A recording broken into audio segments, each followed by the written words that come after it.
The salt air of Piraeus hung heavy over the narrow streets, mixing with the acrid scent of cigarette smoke and diesel fuel from the ships docked at the port. Helena Papadakis wiped down the last table at Café Thalassa, her hands moving mechanically as her mind wandered to places she'd rather forget. The clock above the bar showed 11:30. Closing time couldn't come soon enough. At 25, Helena had perfected the art of invisibility. She kept her head down, her honey blonde hair always tied back in a practical ponytail, her movements efficient and unremarkable. The regulars barely noticed her anymore, which was exactly how she wanted it. After what happened 2 years ago, anonymity was survival. She had come to Athens with nothing but a duffel bag and a heart full of regrets, running from a past that threatened to swallow her whole. The small apartment she rented above a bakery in the old quarter was sparse but safe. Or so she thought. The cafe owner, old Stavros, locked the front door and bid her good night in his gravelly voice. Helena gathered her worn leather bag and stepped into the alley behind the building, where the amber glow of a single streetlight barely penetrated the darkness. The sound of her footsteps echoed off the ancient stone walls. She sensed him before she saw him. A shadow detached itself from the doorway across the narrow street. Helena's breath caught in her throat as recognition hit her like a physical blow. Dmitri Vasilakis, the man she'd once loved, the man who'd destroyed everything. Helena. His voice was smooth, almost apologetic, but his eyes were cold. "We need to talk." She didn't answer. Instead, she turned and ran. Her sneakers slapped against the cobblestones as she sprinted through the maze of alleys, her heart hammering against her ribs.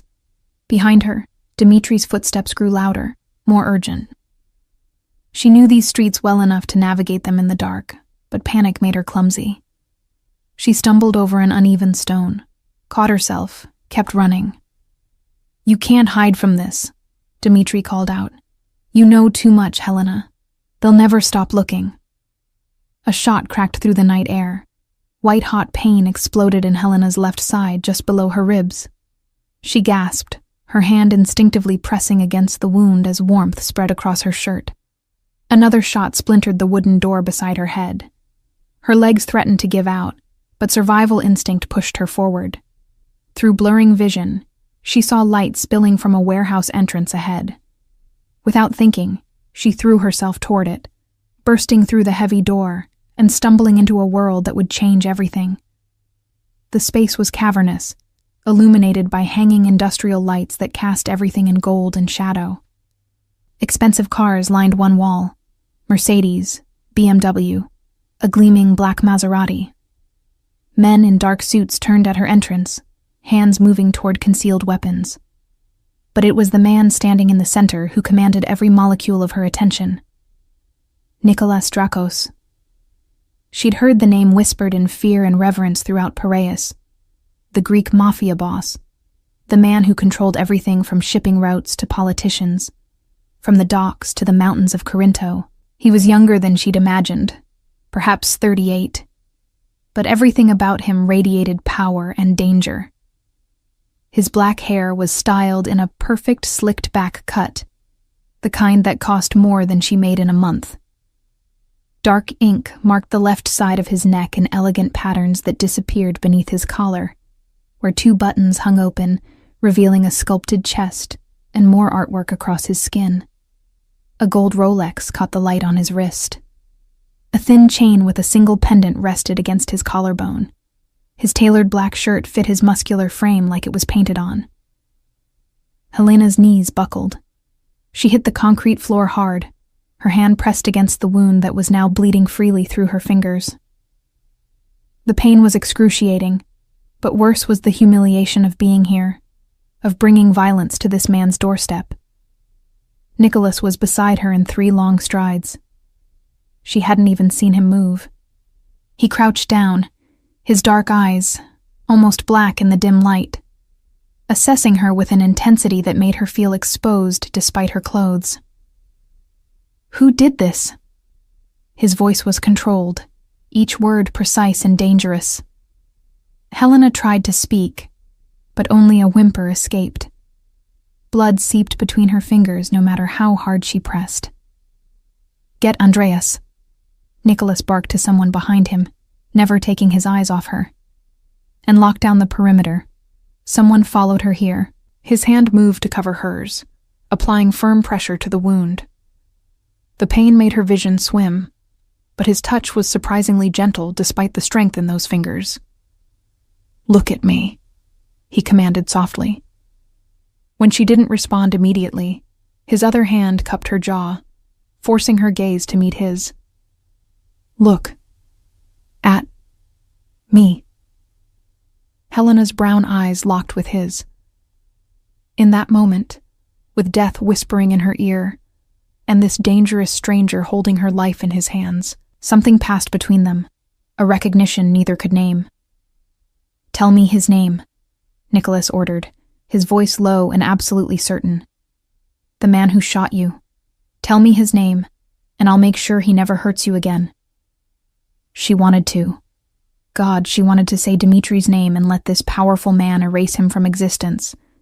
But shame choked the words in her throat. Because Dimitri wasn't just some random attacker. He was her mistake. Her ex-boyfriend. The undercover cop she'd fallen in love with, who'd used her connection to people in Piraeus to gather intelligence, who'd betrayed her trust so completely that she'd had to flee her entire life. And now he'd found her. And he'd led violence straight to Nicholas Drakos' door. "I can't," she whispered, tears mixing with the sweat on her face. "I'm sorry. I can't." Something flickered in Nicholas's eyes. Not anger, but curiosity. Maybe even understanding. A man approached with a medical kit, but Nicholas waved him back for a moment. "You will tell me," he said, not as a threat, but as a simple fact. "When you're ready, you will tell me everything.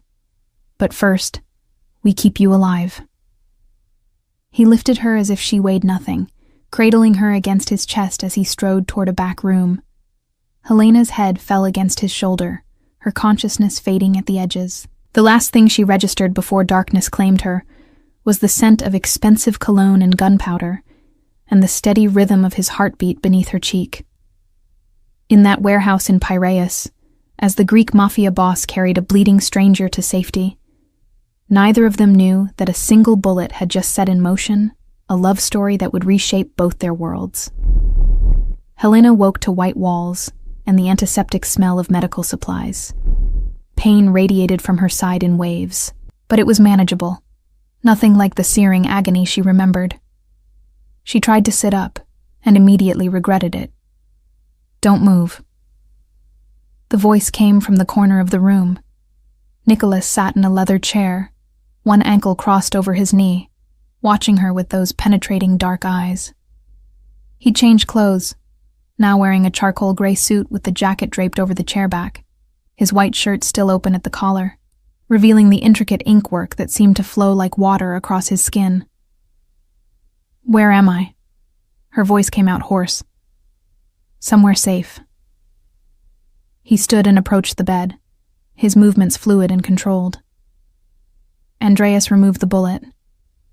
"You were lucky. It missed anything vital. You'll be sore for a while, but you'll live." Helena closed her eyes. Lucky. She'd never felt less lucky in her entire life. "You still haven't told me his name."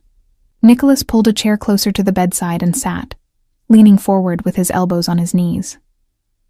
The gold of his watch caught the afternoon light streaming through the window. "But you're going to. Because whoever he is, he knows where to find you. And now he knows you came to me." "You don't understand," Helena said, her voice breaking. "This is my fault. All of it.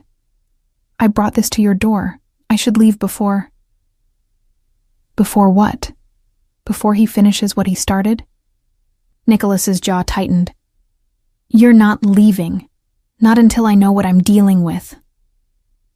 She studied his face, the sharp angles, the full lips that seemed built for cruelty, but held a surprising softness at the edges, the shadow of stubble that made him look both dangerous and devastatingly handsome, His hair remained perfectly styled despite the hours that must have passed. Everything about him screamed wealth, power, control. "Dmitri Vasilakis," she finally whispered. "His name is Dmitri Vasilakis." Nicholas went very still. The police informant. It wasn't a question. Helena's stomach dropped. "You know him?" "I know of him." Nicholas stood abruptly, pulling his phone from his pocket and walking to the window. "He's been trying to infiltrate my organization for 2 years. We've lost 3 shipments and had 2 of my men arrested because of information he fed to the authorities." He turned back to her, and now there was steel in his gaze. "Tell me everything." So she did. The words tumbled out. How she'd met Dmitri 3 years ago at a bar in Kolonaki. How he'd courted her with flowers and poetry.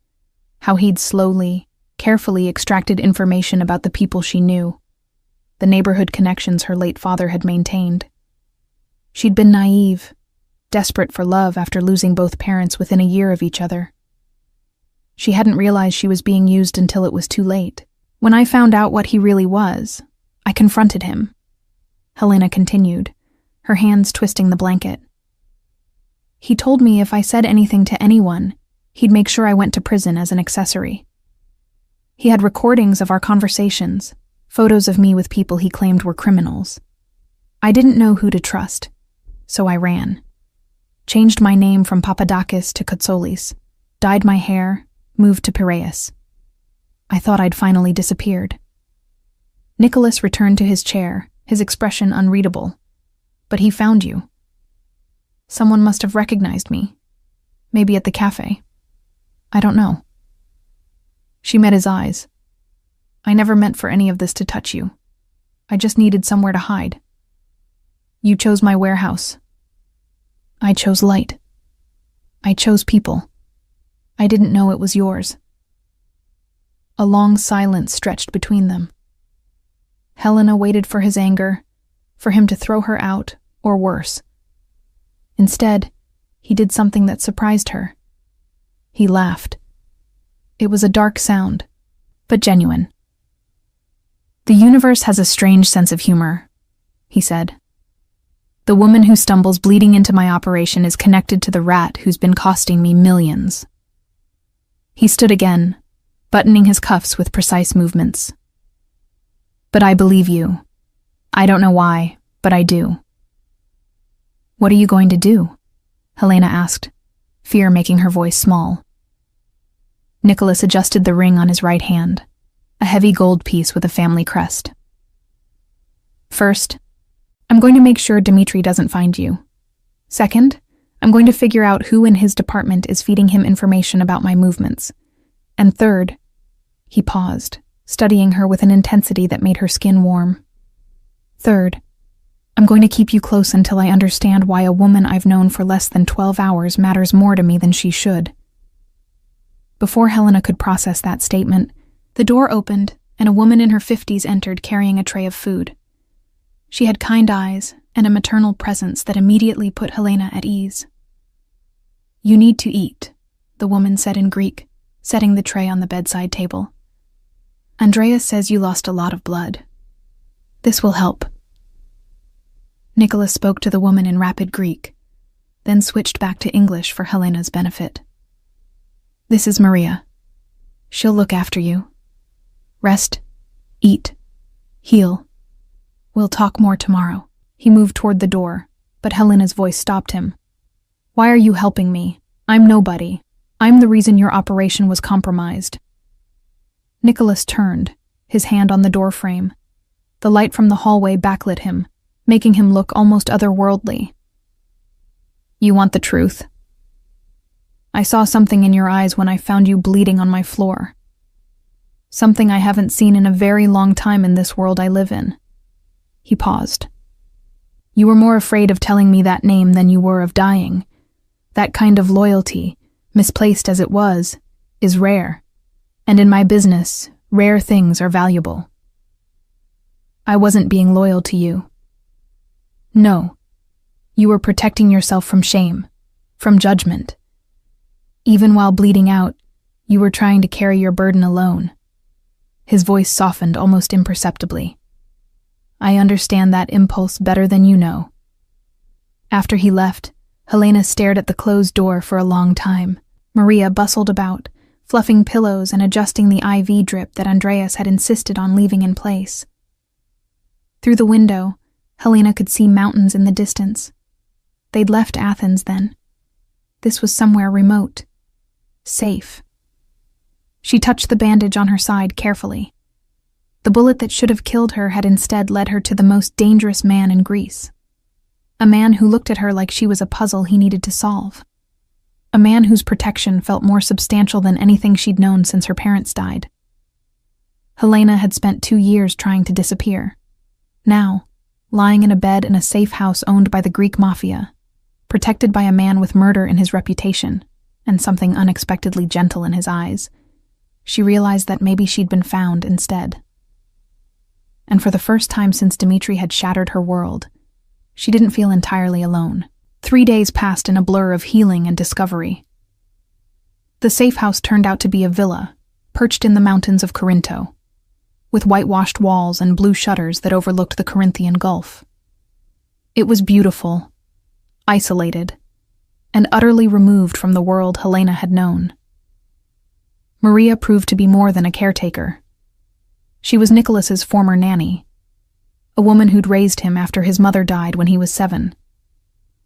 She spoke freely about him, painting a picture that didn't quite match the fearsome reputation.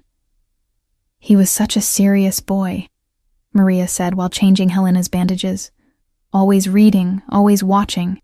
His father wanted him to be strong, so he taught him to be hard. But underneath? She tapped her chest. Still that boy who cried when his dog died. Helena tried to reconcile that image with the man who'd carried her bleeding through his warehouse, who commanded absolute authority with nothing but his voice and presence. It didn't quite fit. Nicholas visited every evening. He'd arrive as the sun set, bringing the scent of the city with him. Expensive cologne, cigarettes he didn't smoke but his men did, and something else. Something uniquely him that Helena found herself anticipating.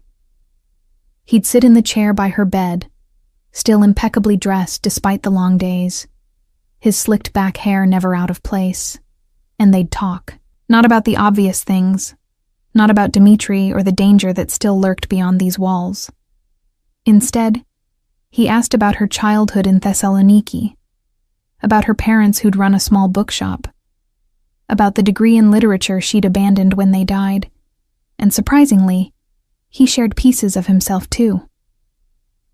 My father built this empire from nothing, Nicholas said one evening, his fingers absently tracing the pattern on his gold ring. He was ruthless because he had to be. The world he came from didn't reward kindness. It rewarded strength. And you? Helena asked. Did you choose this life or inherit it? His dark eyes found hers, and something flickered there. Regret, maybe, or resignation. Is there a difference? I was raised knowing that one day all of this would be mine.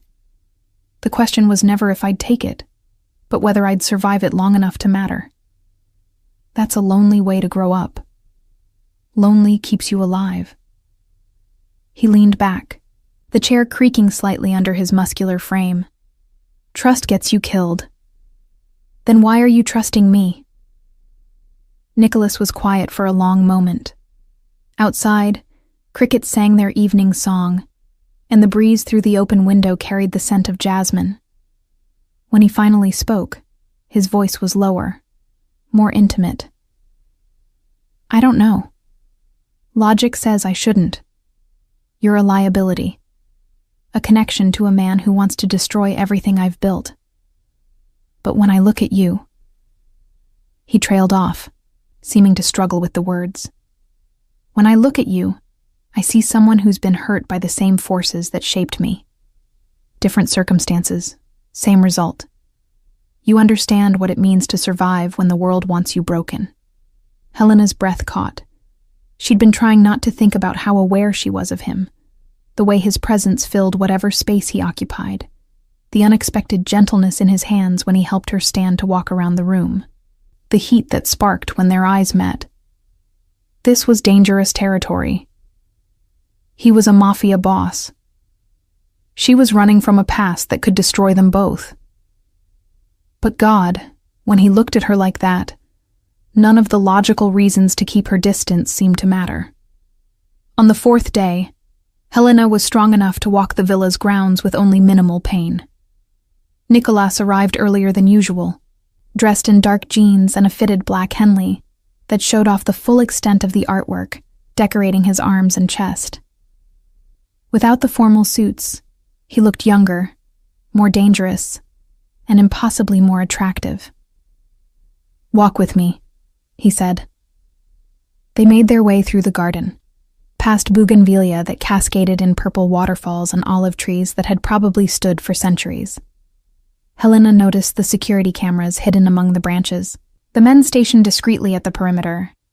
Even here, in this beautiful sanctuary, danger was never far away.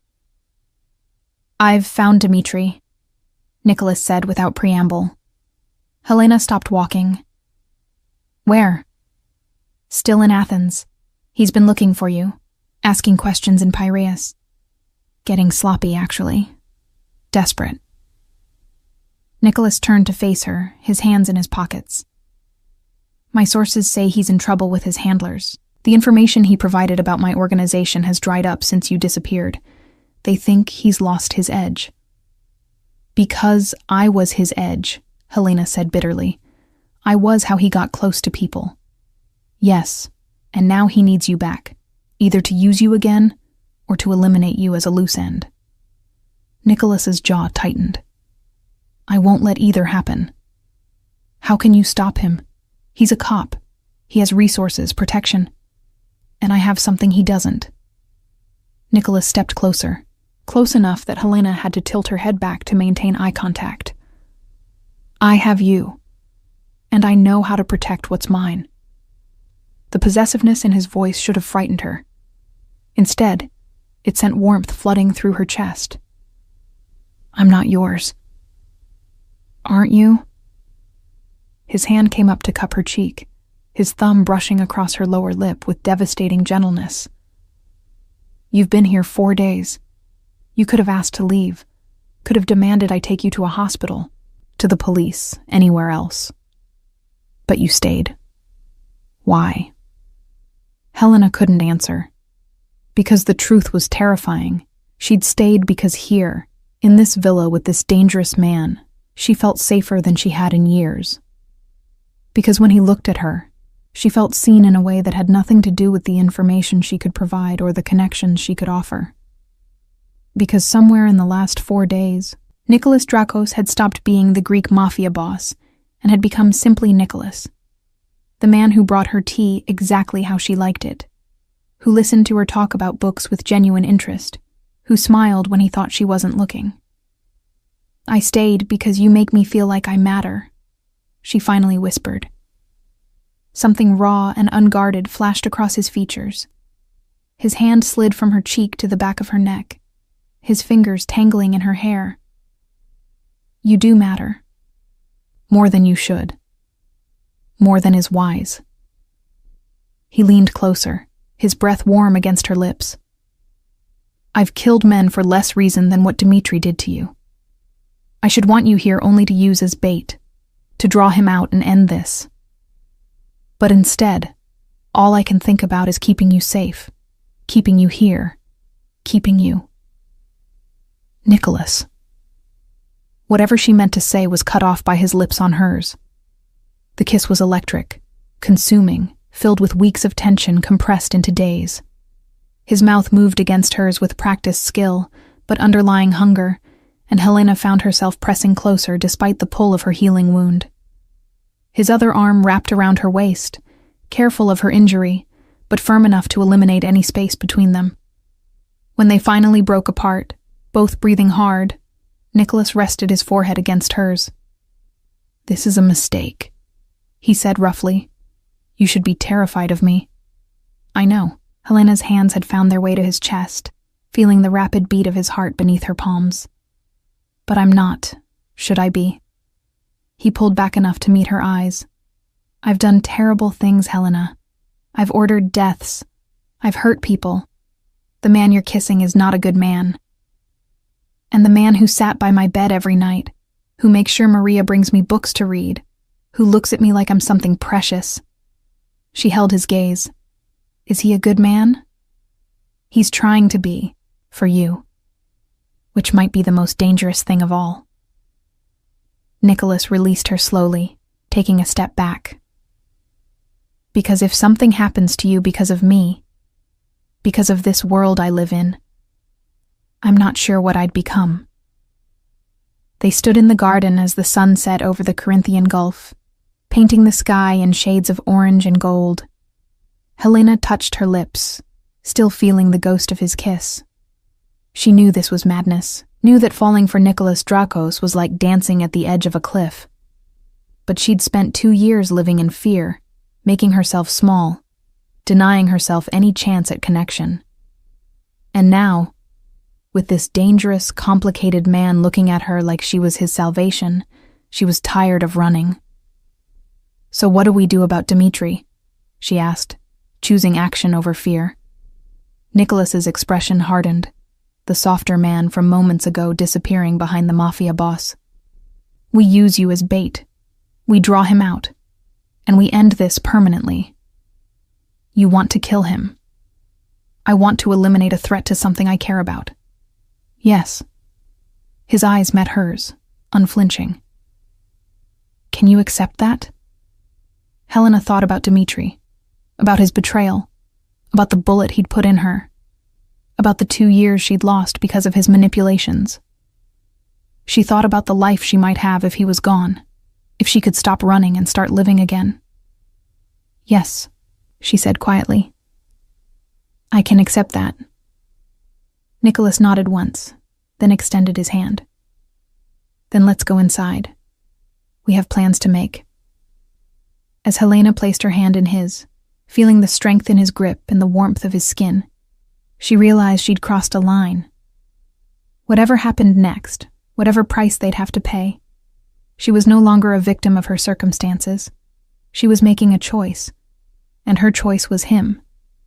The plan was elegant in its simplicity and terrifying in its execution. They would let word slip through carefully selected channels that Helena was alive and willing to meet Dmitri, that she had information he needed, that she wanted to trade her silence for her freedom.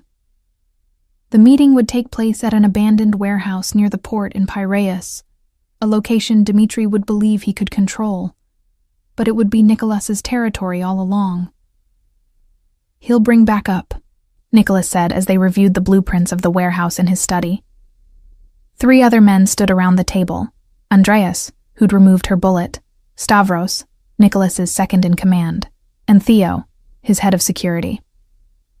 All of them studied Helena with a mixture of skepticism and grudging respect. He won't trust that you're alone, even if you tell him you are, Andreas added, pointing to several positions on the map. He'll have men positioned here, and probably a sniper on this rooftop. So we position ours first, Nicholas said, his voice calm and authoritative. Theo, I want eyes on every entrance 48 hours before the meet. I want to know every move they make before they make it. Helena watched him work, marveling at the transformation. This was Nicholas Drakos in his element, commanding, strategic, absolutely in control.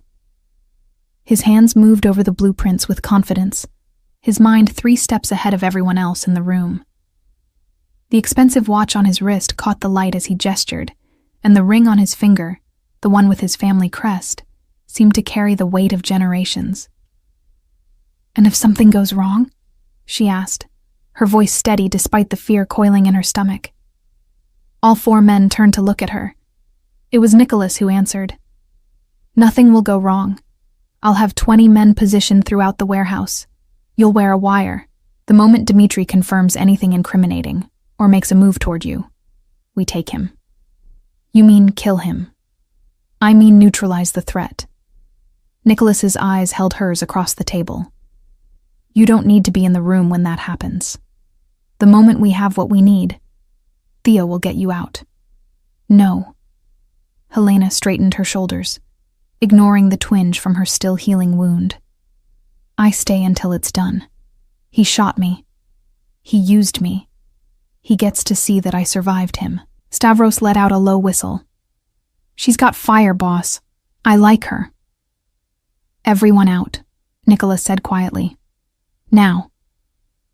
The three men filed out without argument, though Andreas shot Helena a warning look on his way past. When the door closed, Nicholas remained standing on the opposite side of the desk, his hands braced against the polished wood. "You don't understand what you're asking," he said, his voice low and dangerous. "When we move on Dmitri, it won't be clean. It won't be quick. You don't need to see what I'm capable of when someone threatens what's mine." "I'm not fragile, Nicholas." Helena moved around the desk until she stood directly in front of him. "I'm not some porcelain doll that needs to be protected from reality. I know what you are, what you do, and I'm choosing to be here anyway." His jaw clenched. "You think you know. But knowing and seeing are different things. I've watched men who thought they were prepared fall apart when confronted with violence. I watched my father die," Helena interrupted, her voice sharp. "Cancer ate him alive over 18 months. I held his hand while he screamed in pain, while the morphine stopped working, while he begged for death. I know what suffering looks like. I know what it means to keep standing when everything in you wants to break." She stepped closer. "Don't you dare patronize me by assuming I can't handle this." Something shifted in Nicholas's expression. Surprise, maybe, or recognition. He reached out, his hand cupping her face with that devastating gentleness that seemed at odds with everything else about him. "I'm not trying to protect you because I think you're weak. I'm trying to protect you because if something happens to you, I won't be the man you think I am anymore. I'll be the monster everyone says I am." Helena leaned into his touch. "Then make sure nothing happens to me." He kissed her then, harder than before, with an edge of desperation that spoke to the fear they were both trying to ignore. His hands moved to her waist, lifting her onto the desk, and Helena wrapped her legs around him, needing him closer, needing to feel alive in the face of the violence they were planning. "Helena?" He breathed against her neck, his lips tracing the line of her jaw. "If we do this, if we go through with this plan, there's no going back. You'll be tied to me, to this life, forever." "I know." She threaded her fingers through his perfectly styled hair, finally disrupting those slicked-back strands. "I'm not asking to go back. I'm asking to move forward. With you." They made love there in his study, with the blueprints of their dangerous plans spread beneath them, with the weight of tomorrow pressing down but pushed aside for these stolen moments. Nicholas was surprisingly tender, mindful of her healing wound, his touches reverent despite the hunger between them. And Helena discovered that surrendering to this man, this dangerous, complicated, unexpectedly gentle man, felt less like falling and more like finally finding solid ground. Afterward, as they lay tangled together on the leather couch, Helena traced the ink on his chest, elaborate designs that incorporated Greek symbols and family crests, each one telling a story he'd never fully explained. "Tell me about these," she said softly. Nicholas's fingers were drawing lazy patterns on her bare shoulder. "The omega here," he touched his left pectoral, "represents the end and the beginning. My father gave me this empire at the end of his life, and it became the beginning of mine." He moved her hand to his ribs. "This is the Dracos family crest, my grandfather's symbol. A dragon coiled around a sword, power through strength. And this?" Helena touched a smaller design over his heart, a single olive branch. "That one's newer." His voice was quieter now. "I got it after my last relationship ended, a reminder that even in war, there should be room for peace, for something gentler." He pulled her closer. I never thought I'd find it until you stumbled bleeding into my warehouse." "I'm not gentle," Helena protested. "No, you're strong. There's a difference." He tilted her face up to kiss her forehead. "Gentleness requires strength. The weak can't afford to be gentle." 2 days later, as Helena prepared for the meeting with Dmitri, she replayed those words in her mind. She dressed in simple clothes, jeans and a dark sweater, and tried not to think about the vest Theo insisted she wear beneath it. Tried not to think about the wire taped to her skin, or the small earpiece hidden in her ear. Nicholas found her in her room, staring at herself in the mirror. He stood behind her, his hands on her shoulders, and they looked at their reflections together. "You don't have to do this," he said one more time. "Yes, I do." Helena turned to face him. "For both of us." He kissed her with a tenderness that felt like goodbye, though neither of them said the word.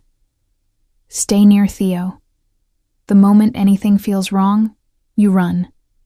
You don't wait for my signal. You don't try to be brave. You run, and you let us handle it. Promise me." "I promise." It was a lie, and they both knew it. But sometimes love meant accepting the lies we tell to keep each other sane. As they drove toward Piraeus in separate cars, Helena with Theo, Nicholas with his men, the sun was setting over the Corinthian Gulf one more time, painting the sky in the same oranges and golds as that evening in the garden when they'd first kissed. Helena watched it from the window and thought about beginnings and endings, about omega symbols and olive branches, about the strange path that had led a bookshop owner's daughter into the arms of the Greek Mafia. The warehouse came into view, dark and looming against the twilight sky. Somewhere inside, Dmitri was waiting. And somewhere in the shadows, Nicholas was positioning his pieces for endgame. Helena touched the bandage still covering her wound beneath the bulletproof vest. The bullet that should have killed her had instead led her here, to this moment, this choice, this dangerous love that defied every logical reason to walk away. She stepped out of the car into the cooling evening air. Theo moved beside her, his hand near his concealed weapon. And as Helena walked toward the warehouse entrance, she realized she wasn't afraid. She was ready for this to end. The warehouse was exactly as the blueprints had shown, a cavernous space filled with shipping containers and shadows, lit by industrial lights that created pools of amber illumination, broken by stretches of darkness. Helena's footsteps echoed on the concrete as she walked deeper inside, her heart hammering but her expression calm. "Helena." Dimitri's voice came from somewhere to her left, and then he stepped into the light. He looked different from her memories, thinner, with shadows under his eyes and a desperate edge to his movements. He wore a leather jacket and jeans, trying to look casual, but she could see the bulge of a weapon at his hip. Behind him, 2 other men emerged from the shadows. Not cops, hired muscle. He'd come outside official channels. That was the first sign that Nicholas had been right. Dmitri was desperate, acting on his own. "You look well," Dmitri said, his eyes scanning her body with clinical assessment. "I heard you were dead." "You heard wrong." Helena stopped about 20 feet away, keeping distance between them as Theo had instructed. "You're a terrible shot." A flash of anger crossed his features. "You shouldn't have run. You made everything so much more complicated." "Complicated?" Helena's voice rose despite her attempts to stay calm. "You shot me, Dmitri. You used me, lied to me, threatened me, and then tried to kill me. How was I supposed to make that simple?" "By understanding this was bigger than you, bigger than us." He took a step forward, and Helena heard the crackle in her earpiece, Nicholas's voice, barely a whisper. "Hold position. Let him talk." "I needed you," Dmitri continued, his voice taking on that persuasive tone she remembered from their relationship. "The information you had access to, the connections through your father's old friends. It was crucial for taking down some very dangerous people. But you got emotional. You made it personal. You made it personal when you lied about loving me. Did I? He smiled, and it was cruel. Are you sure? Maybe I did love you, Helena. Maybe I still do. Maybe that's why I'm giving you this chance to fix what you broke. In her ear, Nicholas's voice came again, harder this time. Get him to admit to the shooting, on record. A chance to fix it? Helena kept her voice steady. You shot me, Dmitri. 2 weeks ago, outside Café Thalassa. You tried to murder me. I was trying to protect you. Dmitri spread his hands. You were getting too close to dangerous people. I followed you that night to warn you, and when you ran, I panicked. The shot was meant to stop you, not kill you. Bullshit. The word came out before she could stop it. You aimed for center mass. If you hadn't turned, we wouldn't be here. He took another step forward. But we are. And now you're going to tell me everything you know about Nicholas Drakos and his organization. You're going to give me what I need to finally bring him down. Behind the containers to her right, Helena sensed rather than saw movement. Nicholas's men getting into position. But Dmitri's men sensed it too. The 2 muscle-bound guys flanking him drew their weapons. Who's here with you? Dmitri demanded, his own hand moving toward his gun. Nobody, Helena lied, even as Theo materialized from the shadows, his weapon drawn. Drop it, Theo commanded. All of you, drop your weapons now. Everything happened at once. Dmitri's men opened fire. Theo shoved Helena behind a container, his body blocking hers as bullets pinged off metal. More of Nicholas's men emerged from the shadows, returning fire. The warehouse exploded into chaos, muzzle flashes in the darkness, the deafening crack of gunshots, shouts in Greek and English. Helena pressed herself against the cold metal of the container, her hands over her ears. This was what Nicholas had tried to spare her from, the reality of violence, the absolute mayhem of life and death happening in split seconds. Someone screamed. Glass shattered. The acrid smell of gunpowder filled the air. Then she saw him. Nicholas, moving through the chaos like a dark angel, his weapon drawn, but his focus absolute. His eyes found hers across the warehouse, and even in the middle of the firefight, she saw the fear there, fear for her, because of her, and she saw Dmitri see him too. You're with him? Dmitri's voice was incredulous, betrayed, as if he had any right to that emotion. He was crouched behind a container 15 feet away, his weapon raised. You're with Drakos? After everything I told you about him, about what he is? He's never lied to me, Helena shouted back. He's never pretended to be something he's not. He's a killer. So are you. She didn't know where the courage came from, but suddenly Helena was standing, stepping out from behind the container despite Theo's protests. You shot me. You would have killed me. Don't talk to me about morality when you've destroyed everything you touched. Dmitri's face twisted with rage. He raised his weapon, pointing it directly at Helena. You stupid bitch. You've ruined everything. Everything. Time seemed to slow. Helena saw Dmitri's finger tighten on the trigger. Saw Nicholas turning, his own weapon coming up but too far away, too many obstacles between them. Saw the muzzle flash as Dmitri fired. And then Nicholas was there. He'd crossed the impossible distance in seconds, throwing himself in front of Helena as the bullet left Dmitri's gun. The impact spun him around, and Helena watched in horror as blood bloomed across his white shirt, high on his left shoulder. He staggered but didn't fall, his own weapon rising to fire 3 times in rapid succession. Dmitri crumpled, the surprise on his face eternal as he hit the ground. Nicholas! Helena caught him as his knees buckled, her hands immediately pressing against the wound the way his had pressed against hers 2 weeks ago. Blood, so much blood, seeped between her fingers. No, no, no, stay with me. Nicholas, look at me. His dark eyes found hers, and despite the pain etched across his features, he smiled. Told you, he breathed. Can't let anything happen to you. Around them, the shooting had stopped. Nicholas's men had subdued Dimitri's muscle. Theo was on the phone, calling for their private doctor. But all Helena could focus on was the man dying in her arms. The man who'd taken a bullet meant for her, just like she'd taken one that had led her to him. You're not allowed to die, she told him fiercely, her tears falling onto his face.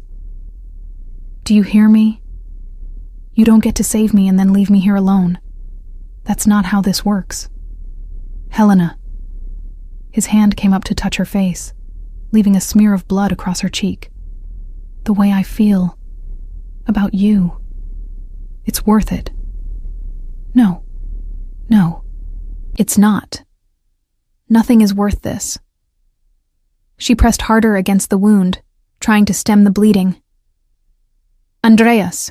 Where's Andreas? The doctor pushed through the crowd of men, his medical bag already open.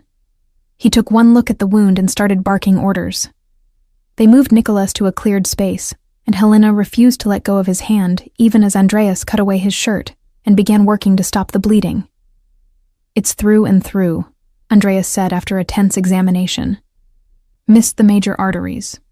He's lucky. The vest deflected it just enough to keep it from going deeper. Lucky, Helena repeated numbly. Nicholas was unconscious now, his face pale but his breathing steady. Lucky seemed like a cruel word for a man who'd just taken a bullet. Across the warehouse, under the cold industrial lights, Dimitri's body lay still. Dead or dying, Helena didn't care to check. The man who'd haunted her nightmares for 2 years was gone, eliminated by the man who'd become her waking dream. Theo approached, his expression grim. We need to move him, and we need to clean this up. The police will be here soon. Dimitri's handlers will have heard the shots. Helena nodded, still holding Nicholas's hand. Where? Back to the villa. Andreas can work on him there. Theo's hand landed on her shoulder, surprisingly gentle. He'll be okay, Helena. The boss is too stubborn to die. They loaded Nicholas into one of the cars, and Helena climbed in beside him, cradling his head in her lap as they sped through the Athens streets toward the mountains. Andreas worked on him during the drive, establishing an IV, monitoring his vitals, packing the wound. The sun had fully set now, and the city lights streaked past in a blur of gold and white. Helena stroked Nicholas's hair, finally disrupting that perfect, slicked-back style completely. His face in repose looked younger, more vulnerable. The tattoos on his chest and arms seemed like war paint now, decorations on a warrior who'd fought and bled for her. I love you, she whispered, not caring if he could hear her or not. I love you, and you don't get to leave me. We had a deal. You were going to keep me safe. Well, I'm safe now, so you need to wake up and see that you succeeded. His eyelids fluttered, and for a moment his dark eyes opened. Did we get him? He's dead. Helena's voice was steady. It's over. Good. His eyes closed again. Stay with me. Always, she promised. I'm not going anywhere. The villa appeared in the distance, lit up like a beacon in the darkness. Maria was waiting at the entrance, her face creased with worry.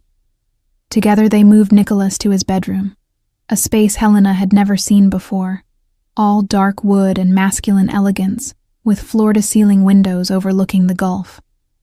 Andreas spent the next 3 hours working on him, removing the bullet fragments, cleaning and stitching the wound, pumping him full of antibiotics and painkillers. Helena stayed nearby, her hands still stained with his blood, refusing Maria's gentle suggestions that she rest. Finally, near dawn, Andreas straightened from the bed. He's stable. The next 24 hours are critical, but I think he'll pull through. He needs rest, fluids, and monitoring for infection. He looked at Helena. You should sleep too. You're still healing yourself. But Helena just moved to the chair beside Nicholas's bed, the same chair he'd occupied by hers 2 weeks ago, and settled in to keep watch. She took his hand, carefully avoiding the IV lines, and pressed her lips to his knuckles. Outside, the sun began to rise over the Corinthian Gulf, painting the sky in shades of pink and gold. A new day, a new beginning. And Helena sat vigil over the man who'd given up everything to protect her, waiting for him to wake up so she could tell him what she should have said weeks ago. That he'd saved her in ways that had nothing to do with bullets and blood. That he'd given her back her life, her courage, her ability to love without fear. That whatever came next, whatever consequences they'd face for the violence of last night, she'd face them with him. Because the bullet that should have killed him had instead proven what Helena had already known in her heart. That Nicholas Drakos, the Greek Mafia boss, the man the world feared and judged, was capable of the purest kind of love, the kind worth dying for. And now, as dawn broke over their sanctuary, the kind worth living for too. 4 days passed before Nicholas fully regained consciousness. Helena spent every hour by his side, sleeping in the chair, eating whatever Maria brought her, monitoring his breathing like it was the only thing keeping her tethered to earth. Andreas came twice daily to check the wound, change the dressings, and pronounce him healing well. Stavros and Theo visited to report on the cleanup. Dimitri's death was being ruled self-defense by the authorities, helped by the wire recording that proved his intent to kill, and by certain well-placed officials in Nicholas's network. The other men had disappeared. As far as the world knew, a corrupt cop had died confronting the very criminals he'd been supposedly investigating. Justice, of a sort. When Nicholas finally opened his eyes, really opened them with full awareness, the sun was streaming through the windows, and Helena was dozing in her chair, her head resting on the edge of his bed. He reached out with his good arm and touched her hair, and she jolted awake. How long? His voice was rough from disuse. 4 days. Helena's hand immediately went to his forehead, checking for fever. Finding none, she sat back with a shaky exhale. You scared me. Sorry. He tried to sit up and winced. Remind me not to take bullets for beautiful women anymore. Too late. You already have a pattern. But she was smiling through her tears, helping him adjust the pillow so he could recline more comfortably. How do you feel? Like I got shot. He looked down at the bandages covering his shoulder and chest.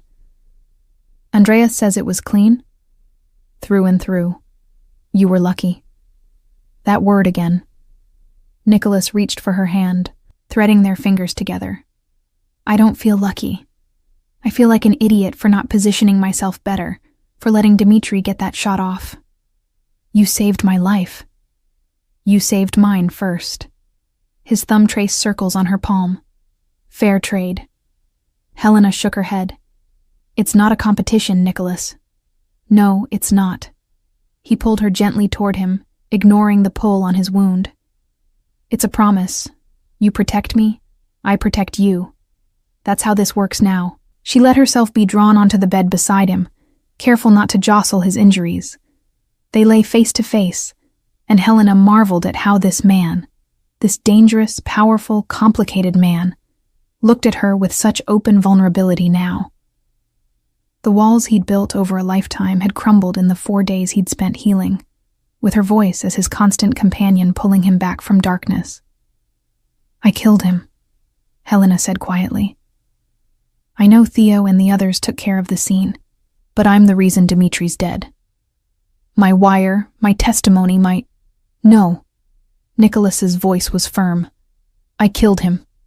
3 shots, center mass. That was me, Helena, not you. You don't get to carry that guilt. But if you hadn't come into my warehouse bleeding 2 weeks ago, we wouldn't be here, If you hadn't been brave enough to face him, if you hadn't trusted me enough to let me protect you." He cupped her face with his good hand.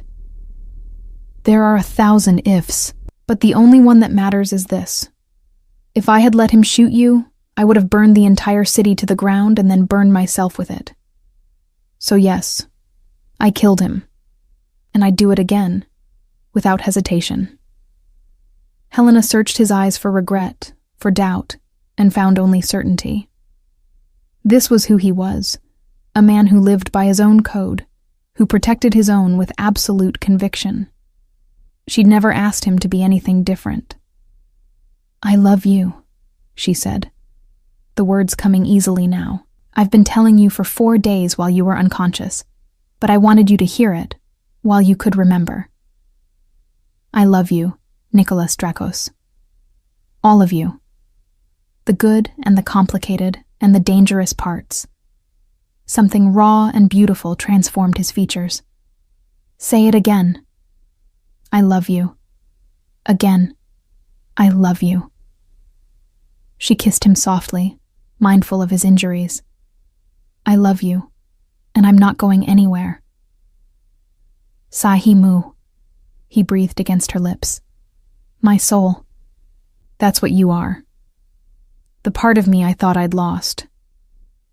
You brought it back."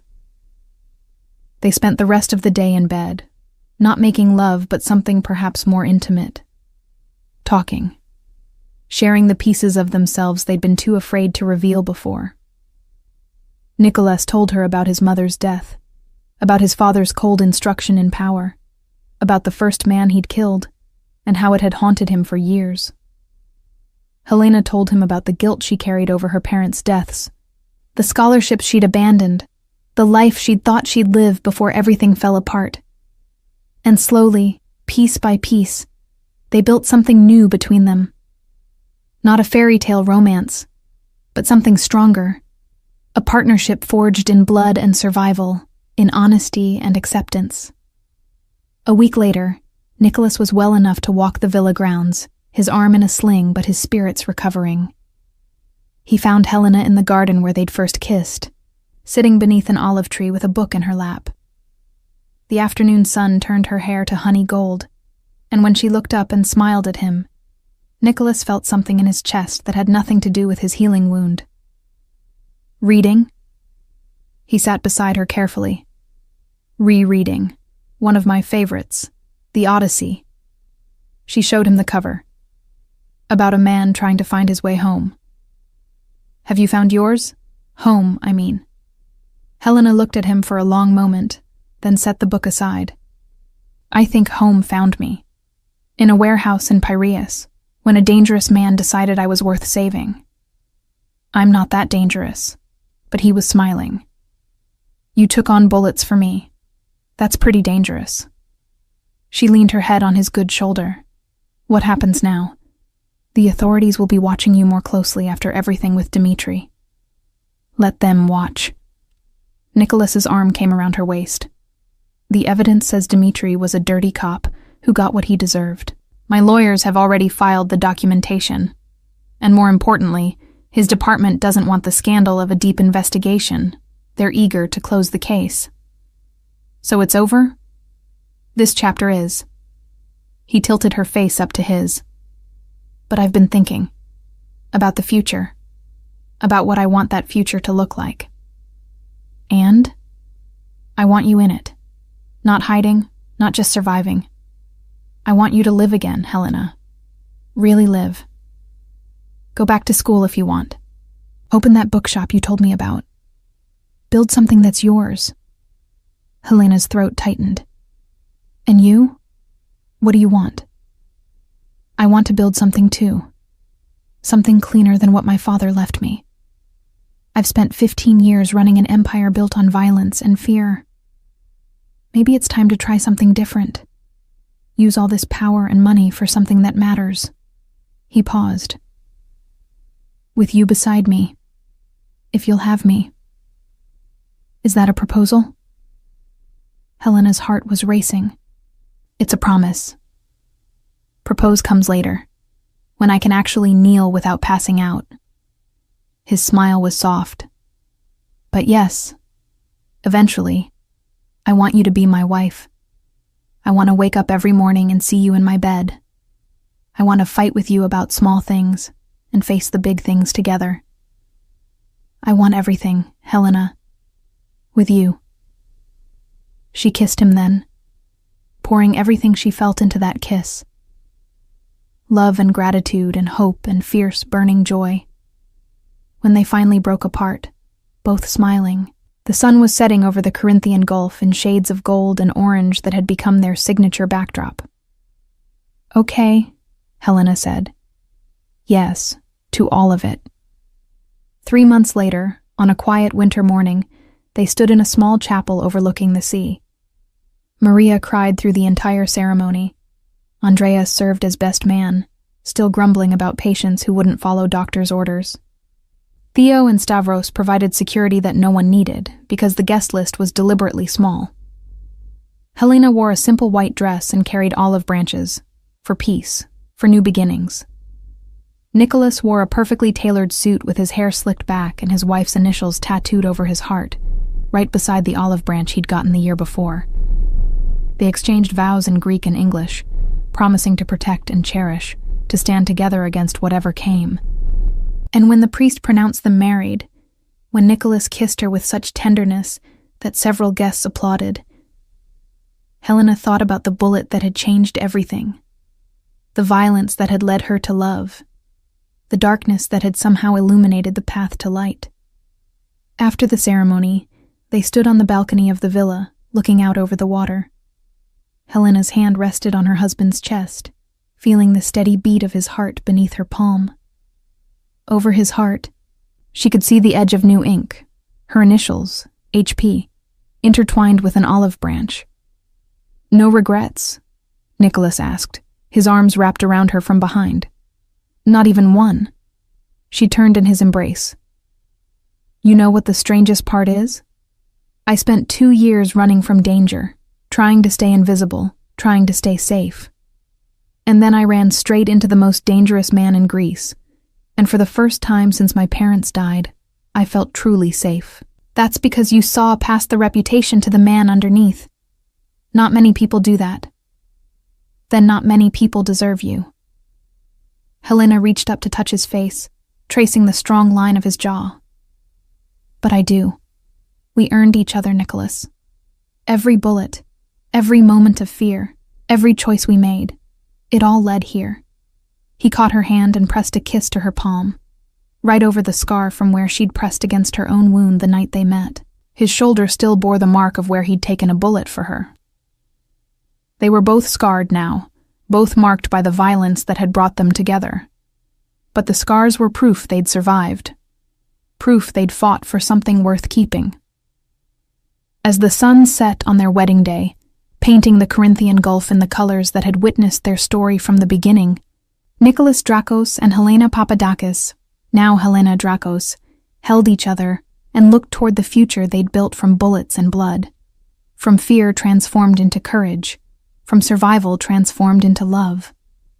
The Greek Mafia boss had found his soul, and the woman who'd stumbled bleeding into his warehouse had found her home. Not in spite of the danger, but because of the man who'd proven that even in the darkest corners of the world, love could still bloom, fierce and protective and absolutely unbreakable. Saihi Mu, he called her. My soul. And she finally understood that sometimes the most dangerous thing you can do is open your heart. But when you do it with the right person, when they catch you and hold you and take bullets for you, that danger transforms into something beautiful, into everything, into home.